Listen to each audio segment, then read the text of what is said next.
É isso mesmo que você acabou de ver na capa desse vídeo. A conquista da glória eterna no ano de 2023, a Taça Libertadores para o Fluminense, é muito mais do que um título. E eu reuni 10 motivos para que você consiga concordar comigo, para que eu te convença de que eu estou falando algo que condiz com a realidade. Mas primeiro eu gostaria de me apresentar, eu me chamo Miller Souza. Quero pedir para você deixar o seu like, se inscrever no canal e ativar as notificações.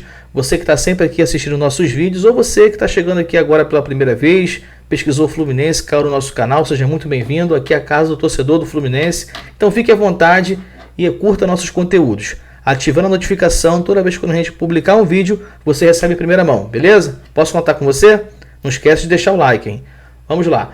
O primeiro motivo que eu coloquei aqui na minha seleção é a reparação histórica daquela injustiça do ano de 2008, daquele pênalti não marcado no Washington, daquele título que nós perdemos, fomos garfados. Então, é uma cicatriz que ela demora a sarar. Até hoje, essa ferida está aberta, né, no coração de todo o tricolor. Então, o Fluminense vencendo a Libertadores no Maracanã, parece que foi um roteiro escrito pelos deuses do futebol para poder fazer essa reparação histórica. Então, o meu primeiro argumento de que eu possa convencer você de que esse título de 2023, que se Deus quiser o Fluminense vai conquistar, é a reparação histórica daquela injustiça do ano 2008. O segundo motivo é o fim do meme. Querendo ou não, a gente é muito zoado aí na mídia regional, nacional, de que o Fluminense é o Virgem das Américas, né? Já ganhamos vários torneios no passado, Tereza Herrera, Ramon Carranza, entre vários outros, mas eles insistem em querer desmerecer a Copa Rio de 52, que naquela época valia como se fosse o campeonato mundial. Então o Fluminense vencendo essa Taça Libertadores mata esse meme, põe fim a essa zoação que o Fluminense sofre já há muito tempo. Então o segundo argumento que eu tenho para te convencer de que é muito mais do que um título ganhar essa Libertadores é o fim do meme. O terceiro motivo vale a questão financeira. O Fluminense, se vencer essa Libertadores, o Fluminense vai faturar mais de 90 milhões de reais em premiação. Você imagina quanto que não vai ser, né, lucrativo para os cofres do nosso clube, né, os combalidos cofres do Fluminense. Por mais que a gente tenha montado um time competitivo para esse ano, é válido lembrar que nós temos uma dívida que supera a casa dos 700 milhões de reais. Então seria um fôlego para o caixa do Fluminense, né, ter essa quantia, que todo ano o Fluminense tem uma meta ali, né, anual de ganho de premiações. Esse ano, salvo engano, estava estipulado em 80 milhões de premiações, de 80 a 100 milhões. Então só 90 milhões com a decisão da Libertadores, o Fluminense vencendo, vai dar um grande alívio aos caixas do tricolor carioca. O quarto motivo que eu elenco aqui na minha relação é a oportunidade do Fluminense ser campeão mundial interclubes nesse ano. Vai ser uma quebra de um paradigma que vocês não têm noção. O Fluminense vai para uma outra prateleira no cenário nacional e agora vai para o Mundial. Cenário mundial que eu digo, porque vai jogar contra equipes de outros continentes. A marca Fluminense será uma marca muito mais valorizada somente de estar disputando. É lógico que a gente torce para que dispute, que ganhe, mas não vamos deixar de ser realista. Jogando contra Haaland, jogando contra esses craques do futebol mundial, né, o Kanté, o Benzema.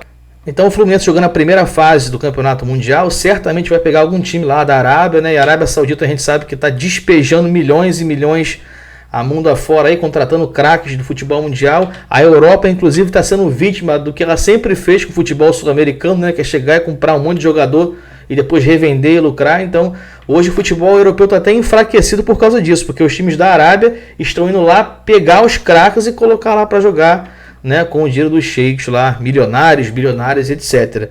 Então o Fluminense vai ter um caminho muito difícil no Campeonato Mundial. Vamos assim pensar primeiro em ganhar a Libertadores para depois pensar em Mundial, mas sendo muito realista e direto ao ponto, vai ser uma experiência bacana, mas o Fluminense vai ter sérias dificuldades de conseguir vencer o seu primeiro jogo no Mundial Interclubes, caso a gente conquiste a Copa Libertadores, e se Deus quiser nós vamos conquistar. O quinto motivo é a chance de vingar da LDU aquele título que nós perdemos em 2008 da Libertadores e 2009 da Sul-Americana. Mas por que eu estou falando isso? A final da Copa Sul-Americana desse ano envolve Fortaleza e LDU. O jogo vai ser disputado lá no Uruguai, no estádio de Maldonado, uma cidade do interior lá, tem cerca de 25 mil pessoas de capacidade. Então, se a LDU vencer o Fortaleza, também é jogo único igual a Libertadores, a Recopa Sul-Americana, a final será Fluminense e LDU. Agora você imagina o Fluminense ganhar a Libertadores no Maracanã, do Boca Júnior, um título que a gente perdeu há 15 anos atrás também no Maracanã, e ter a oportunidade de se vingar da LDU na Recopa Sul-Americana. Cara, parece que é um roteiro que os deuses do futebol estão escrevendo para poder fazer com que o Fluminense tenha todas as suas frustrações sanadas. É uma coisa impressionante. Se você for parar para pensar, perdemos a Libertadores no Maracanã 15 anos atrás, aí todo ano a Conmebol coloca a final num estádio diferente. Colocou no Peru, depois colocou em Montevidéu, lá no Uruguai. Aí no ano que volta a escolher no Maracanã, volta porque no caso escolheu naquela decisão de Santos e Palmeiras, aí o Fluminense se classifica para a final. Então nós temos também outro motivo, que é poder se vingar da LDU dos 2 títulos que eles ganharam em cima da gente.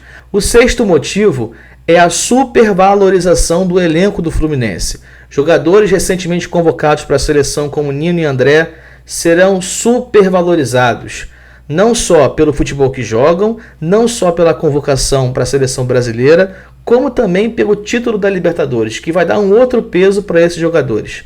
Assim também como o John Kennedy, que é um jogador que promete ser muito promissor na sua carreira, né? E também o John Arias, que é um cara que sinceramente faz a diferença na posição onde ele joga. É bem verdade que ele não está na sua melhor fase, mas ainda assim fez um gol contra o Corinthians recentemente. É um jogador importantíssimo para a área onde ele atua no Fluminense. O Fluminense não tem reserva para essa posição. Então, esses 4 jogadores eu classifico como aqueles que vão supervalorizar o seu valor comercial. E por mais que a gente seja torcedor, que a gente queira que os jogadores fiquem para sempre, a gente sabe que não vai ficar para sempre. O André mesmo já está saindo novamente aí no noticiário aí de que existem clubes do exterior que estão sondando ele, o Liverpool, o Arsenal também. Então isso também vai ser bom para o clube. Já que eles vão sair uma hora ou outra, que saiam super valorizados com a conquista da Libertadores da América. O 7º motivo é um ingrediente muito especial. Para quem não sabe, o maior vencedor da Copa Libertadores da América, toda a sua história, é um time argentino. Mas engana-se quem pensa que seja Boca Juniors ou River Plate. É o Independiente de Avellaneda. Aquele mesmo time que ganhou do Flamengo no Maracanã, a Copa Sul-Americana, agora não lembro se foi 2017 ou 2018. O Independiente, eles tiveram ali uma hegemonia na década de 60 para 70, que eles ganharam ali uns 5 ou 6 títulos assim, quase que consecutivos. E aí o Independiente tem 7 títulos da Libertadores. O Boca Júnior está jogando a sua 12ª decisão. E o Boca Júnior tem 6. Ou seja, o maior vencedor é o Independiente com 7 títulos. O Boca tem 6. Então eles estão querendo vencer o Fluminense para poder empatar e eles se tornarem, junto ao Independiente, o time que mais venceu a Libertadores. E o Fluminense tem a oportunidade de impedir essa escrita. Historicamente, o Boca Júnior, nas últimas 3 decisões que ele jogou na Libertadores, contra equipes que nunca tinham vencido a competição, ele perdeu as 3. Em 79, quando o Boca pegou o Olímpia na final, o Olímpia nunca tinha ganhado a Libertadores até aquela altura, o Boca Júnior perdeu. Em 2004, o Boca Júnior enfrentou o Once Caldas, e o Once Caldas naquela época nunca tinha ganho a Libertadores, inclusive só tem uma até hoje. Então o Boca Juniors perdeu em 2004 para o Once Caldas, e em 2012, quando o Corinthians também não tinha Libertadores até aquela época, eles também perderam. Ou seja, as últimas 3 vezes que o Boca Juniors enfrentou alguém que não ganhou Libertadores, ele perdeu. E agora vai ser a 4ª vez que o Boca Juniors pega uma equipe que nunca venceu a Libertadores, que é o Fluminense. Então nós temos também essa escrita, esse tabu que o Boca Juniors está querendo quebrar, mas se Deus quiser, não vai ser dessa vez. O 8º motivo que eu coloquei na minha lista é a possibilidade do Fluminense poder jogar contra o time do Messi. Isso mesmo, o Inter de Miami. O Fluminense poderá enfrentar eles através de uma Copa chamada Pan-Americana. Na América do Sul, a gente tem ali o campeão da Libertadores com o campeão da Sul-Americana. Faz-se a Recopa Sul-Americana. Então, a CONCACAF parece que está organizando isso, junto com a Conmebol, para que exista esse jogo, né, valendo a final da Copa Sul-Americana entre o time do Messi e o Fluminense, sendo campeão da Libertadores, um representando uma Copa lá da Conferência dos Estados Unidos, eu não sei muito bem o nome de lá, dessa competição, acho que é a Copa da Conferência da MLS. E aí jogaria contra o Fluminense por ser o campeão da Libertadores. Seria um atrativo muito bacana a gente ver. Você imagina o Nino marcando o Messi? Cara, seria fantástico, né? Então, o nono motivo que eu coloquei nessa lista é garantir a participação do Fluminense na próxima Copa Libertadores. A gente, sendo muito realista aí, acaba observando de que o Fluminense não está tendo um retrospecto nem assim perto daquilo que a gente esperava, por mais que a gente esteja jogando com time misto, com time reserva, o Fluminense não está conseguindo pontuar. Essa é a grande verdade. Está até tirando um pouco a paciência do torcedor, esses últimos jogos que a gente tem observado. Então o Fluminense parece que ele vai ficar 100% no all-in. Ou ele ganha a Libertadores e ele consegue conquistar a sua vaga automática para a próxima edição, ou se ele perder Libertadores e depender de classificar para a próxima via Brasileiro, vai ser um desespero, hein? Mas eu não quero nem pensar nisso, eu quero pensar o seguinte: nós seremos campeões com a bênção de João de Deus, sem soberba, com humildade, mas vamos aí mirar a reparação histórica que os deuses do futebol devem ao Fluminense. E o 10º e último motivo da nossa relação é a conquista da Libertadores, que vai fazer o Fluminense elevar a sua marca a uma outra prateleira do futebol sul-americano. O Fluminense, com um título desse ano sendo conquistado, ele vai alcançar não só 2 decisões sendo vencida, uma se Deus quiser, como também já alcançou uma final da Sul-Americana, que infelizmente perdemos. Recentemente fizemos 10-0 no time da América do Sul. É bem verdade que é um time fraco, mas é uma marca que poucos clubes brasileiros já alcançaram, fazer 10-0 num time do exterior. E também o Fluminense já venceu o Boca Juniors na Bombonera, já venceu o River Plate no Monumental de Nunes. E é uma marca que poucos clubes brasileiros têm no seu currículo. Então eu queria saber a sua opinião, o que você achou desse vídeo. Se puder, deixa seu like, se inscreve no canal, ativa as notificações e o próximo vídeo que tiver no canal vai chegar para você em primeira mão. Um grande abraço a todos, saudações tricolores, até a próxima, fui, valeu!